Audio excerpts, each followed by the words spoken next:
peux vous asseoir quelques instants. Voilà, tout d'abord quelques instants de parole libre, franche. Je vais pas donc sur la situation. Donc tout d'abord quelques nouvelles du professeur Fourtillan, voilà, qui a comparu devant le juge. Et il a été accusé aussi d'avoir mis en péril des personnes par ses propos. Bon, c'est vraiment le monde à l'envers. Voilà que maintenant des médecins qui cherchent à guérir les patients mettent en péril. Donc voilà, mais bon, il s'agit d'une attaque politique. La dictature sanitaire ne se voile même plus. Donc, voilà. Il ne s'agit pas seulement donc de prier pour le professeur Fourtillan, il s'agit aussi maintenant, parce qu'il est incarcéré, vous vous rendez compte, un médecin incarcéré, jusqu'où ira-t-on? Et donc, prions bien pour lui, et puis écrivons-lui, je vous donnerai plus tardivement son numéro d'écrou. Donc voilà, il est à Paris pour le moment. Donc nous suivrons de près cette affaire, parce que justement, ce que cherche à faire donc la justice, puisqu'elle ne peut pas l'accuser de faits graves, elle cherchera surtout à le détruire physiquement à travers une incarcération plutôt dans un hôpital psychiatrique. Voilà, donc il a bien précisé devant le juge qu'il n'était pas fou, au contraire, qu'il avait tous ses esprits. Deuxième chose dont vous devez prendre conscience, et qu'il n'est pas le partage malheureusement du clergé actuellement, c'est qu'il faut bien prendre conscience, j'emploierai certains mots, des synonymes pour pas éviter la censure, que la soupe chimique, vous avez compris, que la soupe chimique va aboutir à un désastre comme on n'aura jamais vu. Il est clair que les mondialistes veulent arriver à un système de dépopulation massive. Ils ne s'en cachent même pas, ils veulent arriver à une humanité de 500 millions de personnes, sur les 7 milliards que nous sommes. Donc ils emploient les moyens forts, ils sont en train de les utiliser, voilà, bon, pour détruire l'immunité, pour détruire les corps et puis les vies des gens. Alors, vous me direz, mais pourquoi le bon Dieu permet-il une telle chose? Eh bien, c'est l'aboutissement de l'apostasie aussi des hommes.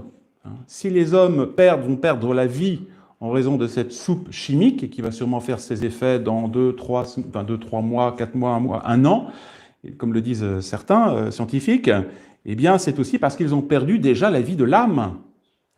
Si on n'a plus la vie de l'âme, le bon Dieu nous secoue souvent par des maladies et des épreuves. Et c'est ce que le bon Dieu est en train de faire à l'humanité. C'est le dernier avertissement de toute cette masse apostate, qui va se retrouver devant un mur, véritablement, un châtiment effroyable, comme on n'aura jamais vu. Par conséquent, c'est un appel à la conversion, cette fois-ci, radical.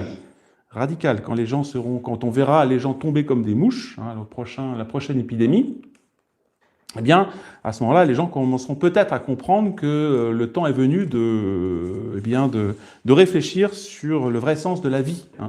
Voilà, les gens ont perdu la vie de l'âme, parce qu'il y a la vie de l'esprit, la vie de notre vie éternelle, c'est ça le plus important. Et les gens ne sont attachés qu'à la vie du corps, et cette vie du corps, ils vont la perdre. Donc, c'est un appel, vous voyez, à la conversion. Le bon Dieu est bon s'il permet que les méchants, que des pervers mondialistes en arrivent à ces mesures absolument invraisemblables, qui sont horribles d'un point de vue éthique, d'un point de vue moral. Eh bien, c'est que le bon Dieu le permet justement en vue d'une conversion générale. Alors bien sûr, il faut dénoncer cette campagne de soupe chimique. Il faut la dénoncer autant que c'est possible, mais avant toute chose, pour que les gens la comprennent, il faut que les gens comprennent que c'est d'abord un problème d'âme, un problème de morale, un problème de vie individuelle, de position par rapport au bon Dieu. Est-ce que les gens sont en grâce avec le bon Dieu? Non, il faut d'abord régler cette question-là. Quand on est en paix avec le bon Dieu, bien tout le reste s'ensuit. Cherchez d'abord le royaume des cieux, et le reste vous sera donné par surcroît.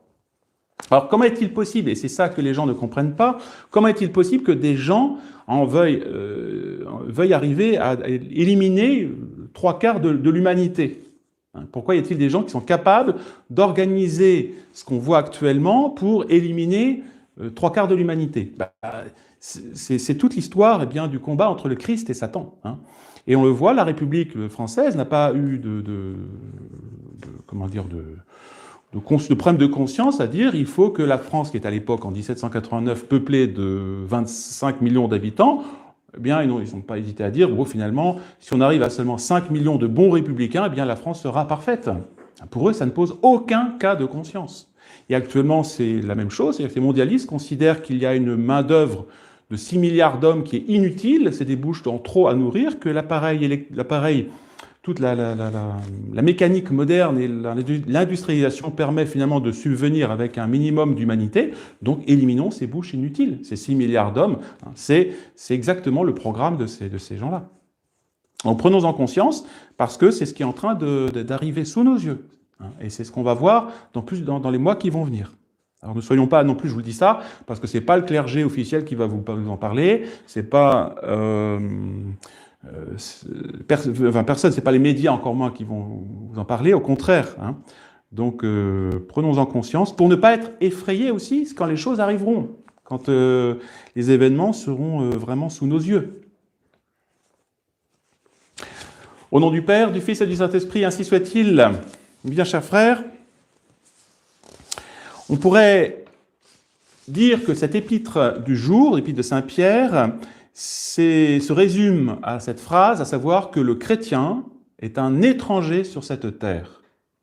Le chrétien est un étranger sur cette terre.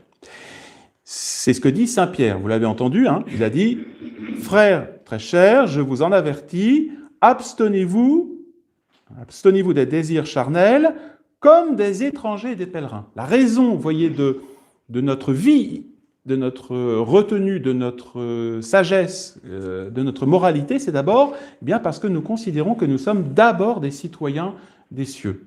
Nous avons la grâce du baptême, nous avons déjà le ciel en nous par la grâce sanctifiante. D'une certaine façon, nous avons déjà un pied dans l'éternité. Eh bien, nous devons d'abord et surtout nous considérer comme citoyens du ciel. Bien sûr, nous vivons ici-bas, nous sommes dans le monde, mais nous ne sommes pas de ce monde. Le monde, nous n'appartenons pas à ce monde. Nous appartenons à Jésus-Christ, nous appartenons au royaume de Dieu, nous appartenons à l'Église catholique qui est sur terre, eh bien, le royaume de Dieu, le royaume du Christ, hein, mais nous ne sommes pas de ce monde. Nous ne sommes pas de ce monde, c'est très important. Alors, pour comprendre un peu mieux ce que nous sommes ici-bas, essayons d'imaginer un père de famille, vous voyez, qui aurait 2 enfants. Voilà.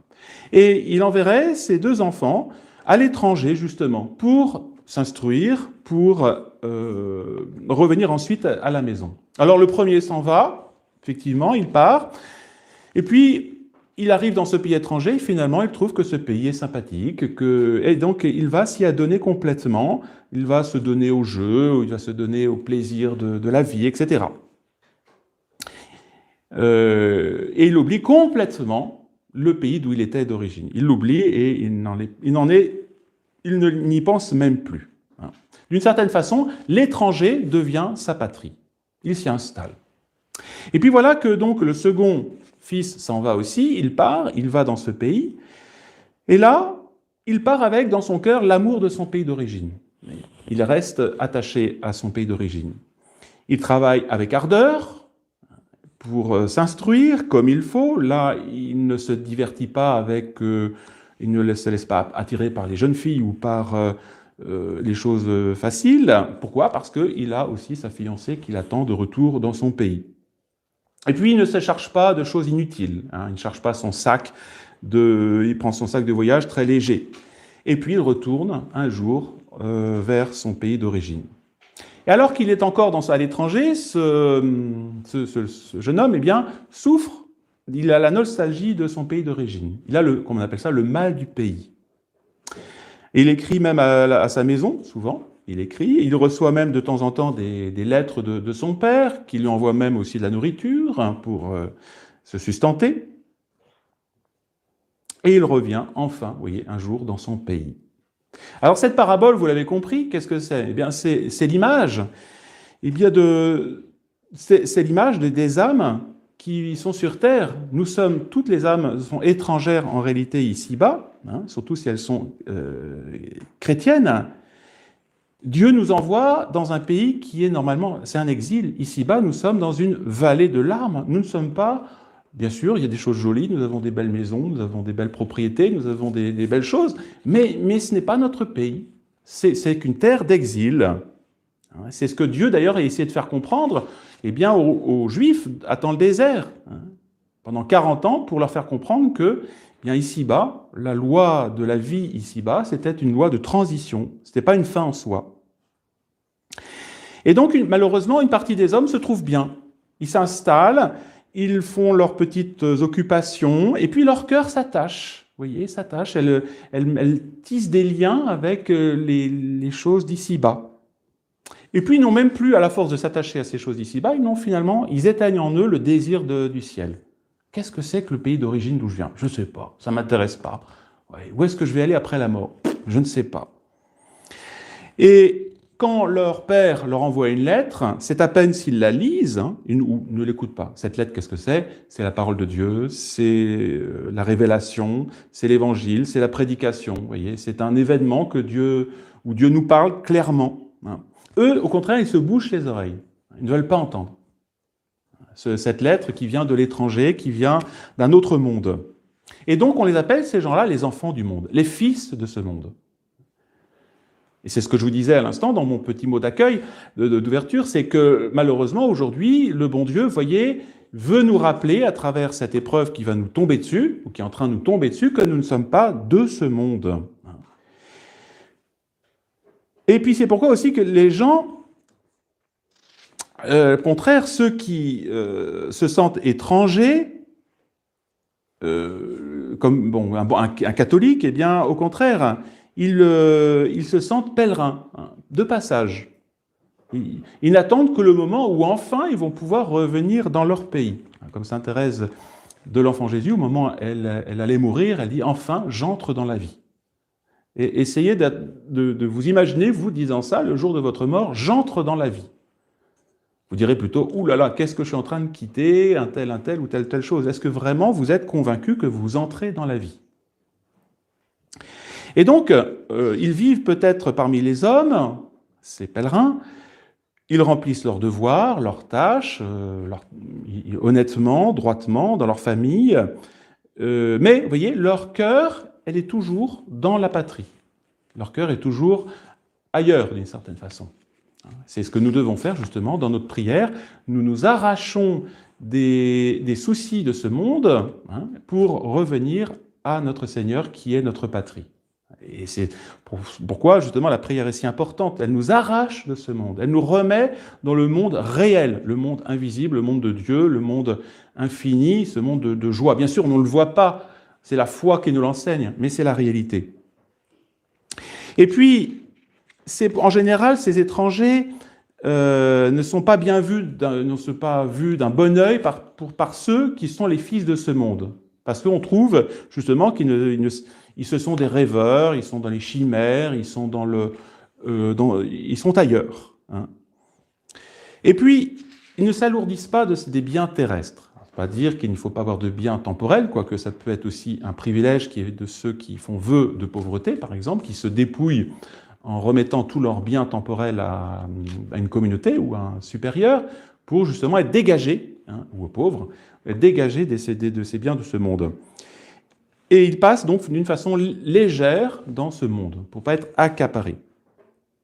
Ce qui est important, vous voyez, pour nous, justement, quand on dit ici-bas, ce n'est pas être dépouillé forcément des biens temporels, on est obligé d'en avoir un minimum, mais c'est d'avoir cette pauvreté spirituelle, de se dire, le bon Dieu m'a donné, le bon Dieu peut me reprendre. De toute façon, le bon Dieu me reprendra.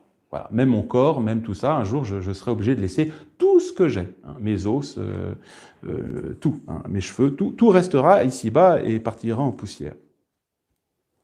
Et ce Père, vous voyez, qui écrit, qu'est-ce que c'est ce Père céleste qui écrit? Bien, c'est le bon Dieu qui nous écrit et qui nous envoie régulièrement sa parole, la parole de Dieu, à travers justement la prédication, à travers les vies des saints, à travers le magistère de l'Église, les encycliques les bonnes encycliques d'avant le Concile, les encycliques des papes, le catéchisme, c'est le bon Dieu qui nous parle clairement.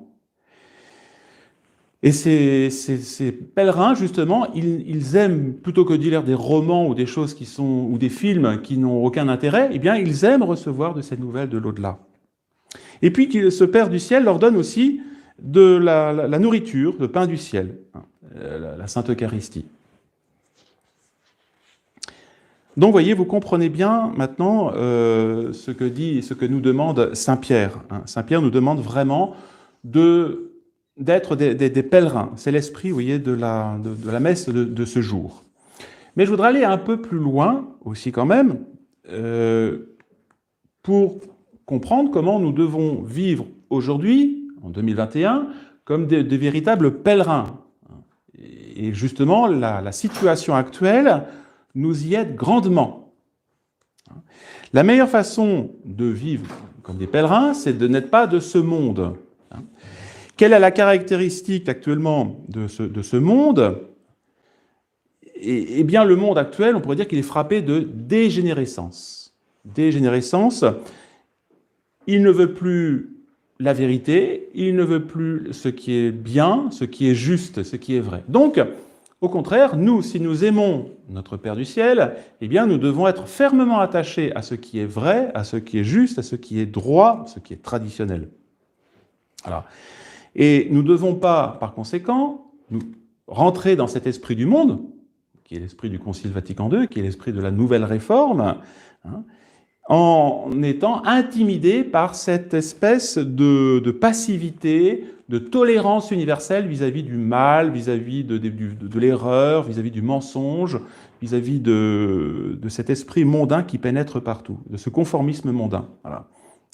On nous pousse, aujourd'hui, on pousse les catholiques non pas on leur met pas un coup de poignard dans le dos ou on les égorge pas, malheureusement, sauf certains policiers qui se retrouvent au mauvais endroit dans certains quartiers, mais globalement, le catholique ne va pas être trucidé, excusez-moi, par un musulman. Quelle est aujourd'hui l'épreuve des catholiques? C'est une épreuve qui est beaucoup plus subtile, c'est qu'en gros, on leur dit, vous savez, il faut rentrer un peu dans le courant, il faut être un petit peu dans le politiquement correct, arrêtez de vous accrocher à ces dogmes, à ces vérités, sinon vous allez finir comme un paria, vous allez finir comme marginalisé, etc. Et cette pression extérieure, vous voyez, qui est un petit peu le climat ambiant, elle vient d'où? Elle vient justement, je le répète, d'une faiblesse spirituelle globale. C'est ça. Le monde aujourd'hui est incapable de s'accrocher à une vérité, donc il n'y a rien de vrai, il n'y a rien de bon, il n'y a rien de juste, il n'y a rien de droit, il n'y a rien de traditionnel. Tout se vaut. Tout se vaut. Et donc, par conséquent, vous voyez, le diable pénètre tout, partout, et spécialement dans la pensée des hommes. Et donc, il fait basculer la pensée et l'esprit des gens vers la gauche. Il y a un gauchissement politique, mais surtout intellectuel des esprits. Écoutez ce que peut dire aujourd'hui un prêtre lambda de ce que disait il y a encore 50, 100 ans, eh bien, un pape. Eh bien, il y a un abîme spirituel. Il y a un effondrement spirituel aujourd'hui du monde catholique. Donc pourquoi? Parce que tout simplement, les catholiques ne sont plus convaincus de la vérité de notre Seigneur Jésus-Christ, de la vérité de l'Église catholique, de la vérité de la révélation. Et donc la tradition même est remise en cause. Certains même, dans la tradition, vont dire finalement, est-ce que Monseigneur Lefebvre avait raison en 1988? Est-ce qu'il fallait vraiment s'opposer? Est-ce que les modernistes qui sont à Rome, est-ce qu'ils sont si mauvais que ça, etc. Est-ce que François, finalement, est-ce qu'il n'est pas si mauvais? Et puis moi, qui suis-je pour juger, pour reprendre l'expression de ce même pape? Donc, dans cet état d'esprit, vous voyez, il est très facile de trahir. On abandonne tout. Parce qu'il n'y a plus de structure intellectuelle et psychique. Et c'est ça aujourd'hui, vous voyez, ce qui distingue les enfants de Dieu, les enfants du monde. Un enfant de Dieu, aujourd'hui, il a les idées claires. Il est bien structuré dans son âme. Alors évidemment, tout ça est une vision pessimiste de la situation actuelle. Mais rappelons-nous justement que le Saint-Esprit nous guide toujours. Le Dieu est toujours à l'œuvre. Dieu n'abandonne jamais ceux qui lui restent fidèles, quelles que soient les circonstances. Et justement, hier, nous avons fêté Saint Fidèle de Sigmaringen. Alors, Saint Fidèle, qui est-il? C'était un capucin du XVIe siècle qui, dans des circonstances aussi protestantisation de l'Europe, eh bien, n'a pas hésité justement à réaffirmer la vérité, les vérités qui sauvent. Et alors, l'oraison, vous pouvez la relire dans votre missel, l'oraison d'hier, c'était « Ô Dieu, qui après avoir embrasé le cœur, le bienheureux fidèle d'une ardeur séraphique pour la propagation de la vraie foi », vous voyez, cet embrasement de l'âme, eh bien d'où?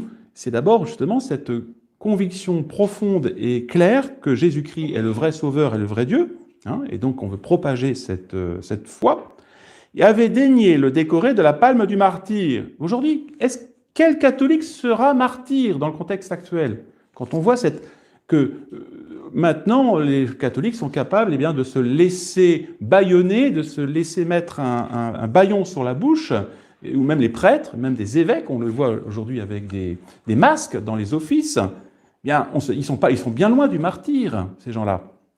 Nous vous supplions, par ses mérites et son intercession, de nous affermir tellement, par votre grâce, dans la foi et la charité. La charité, c'est pas du sentiment, la charité, c'est vraiment quelque chose, c'est un amour de Dieu effectif, hein, pas seulement affectif, mais effectif, réel.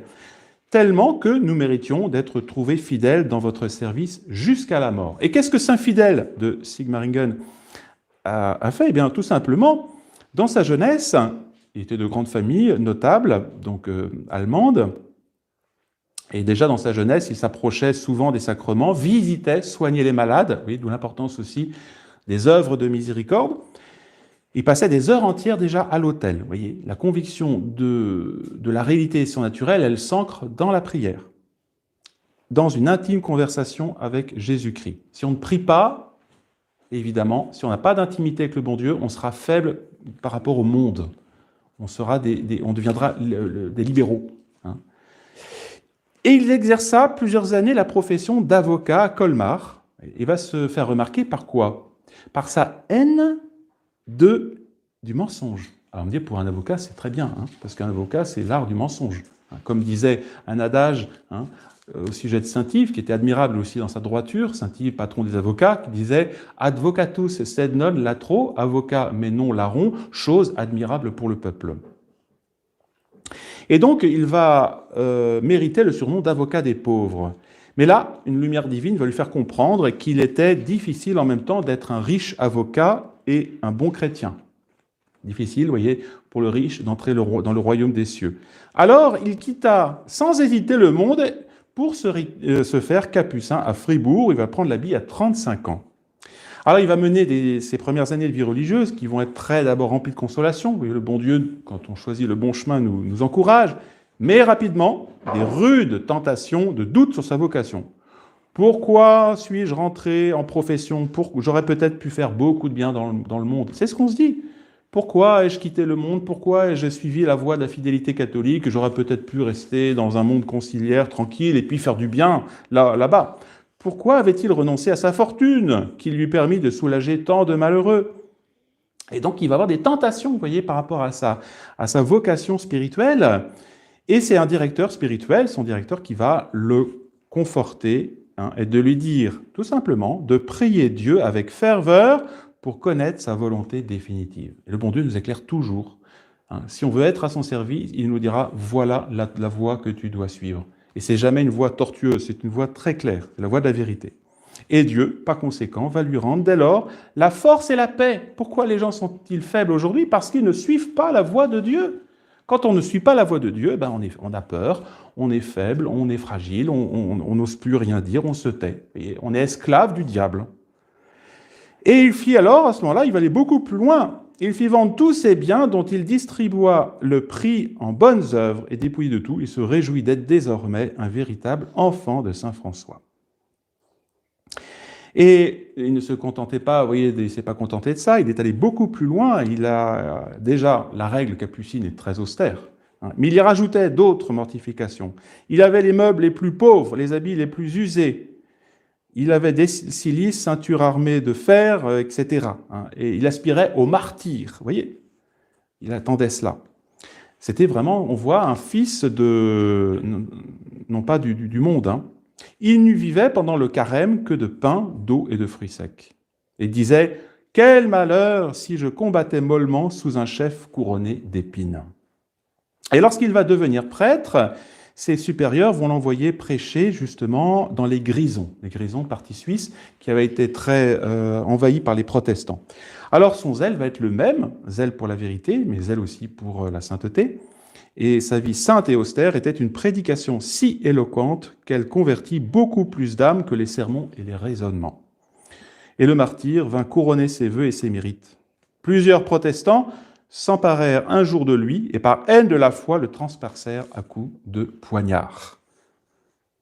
Donc c'est, vous voyez, un modèle pour nous, bien chers frères. Vous voyez, les modèles, il faut souvent lire pour nous enthousiasmer, pour rester fermes justement dans cette vie des enfants de Dieu, hein, à laquelle nous sommes destinés, cette vie éternelle, qui est une vie immense, infinie, et bien ne pas se laisser influencer par cet esprit du monde, un esprit de mou, un esprit de compromission, un esprit de faiblesse.